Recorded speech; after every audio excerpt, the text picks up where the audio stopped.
பீகார் தேர்தலில் அலிநகர் தொகுதியில் வென்ற 25 வயதேயான இளம் நாட்டுப்புற பாடகி மைதிலி தாக்கூர் தற்போது சமூக வலைதளங்களில் பெரும் கவனம் பெற்றிருக்கிறார். ஏற்கனவே இவர் தமிழில் பாடிய பாடலை தற்போது மீண்டும் பாடி வீடியோ வெளியிட்டுள்ளார். தற்போது இந்த வீடியோ வைரலாகி வருகிறது. இதுகுறித்து இந்த பதிவில் விரிவாக பார்க்கலாம்.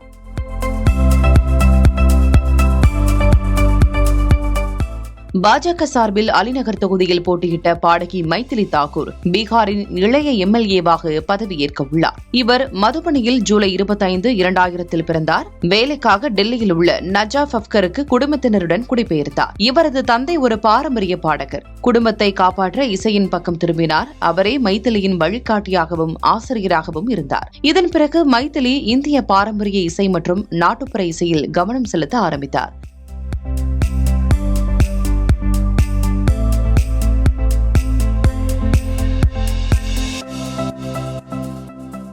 பிரபலமான ரியாலிட்டி ஷோக்களால் முதலில் நிராகரிக்கப்பட்ட மைதிலி பின்னர் படிப்படியாக புகழ் பெற ஆரம்பித்தார். மைதிலிக்கு 2021 ஆண்டில் சங்கீத நாடக அகாடமியால் உஸ்தாஸ் பிஸ்மில்லா கான் யுவ புரஸ்கார் விருது வழங்கப்பட்டது. இது இந்தியாவில் இளம் கலைஞர்களுக்கான மதிப்புமிக்க அங்கீகாரமாகும். அவர் தனது பிரச்சாரத்தின் போது அலிநகரை சீதா நகர் என மாற்றுவதாக தெரிவித்திருந்தார். இந்நிலையில் இளம் நாட்டுப்புற பாடகியான மைதிலி தாக்கூர் தற்போது சமூக வலைதளங்களில் அனைவரின் கவனத்தையும் பெற்று வருகிறார். தமிழில் அஜித் நடிப்பில் இமான் இசையமைப்பில் வெளியான விஸ்வாசம் பட பாடலை பாடி முன்பு அவர் வெளியிட்ட வீடியோ தற்போது சமூக வலைதளங்களில் பரவலாக பகிரப்பட்டு வருகிறது. இந்நிலையில் மீண்டும் அந்த பாடலை தமிழ் ரசிகர்களுக்காக பாடி வீடியோ ஒன்றை வெளியிட்டுள்ளார் மைதிலி. மைதிலியின் பாடும் திறமைக்கு இசையமைப்பாளர் டி இமான் வாழ்த்தும் தெரிவித்திருக்கிறார்.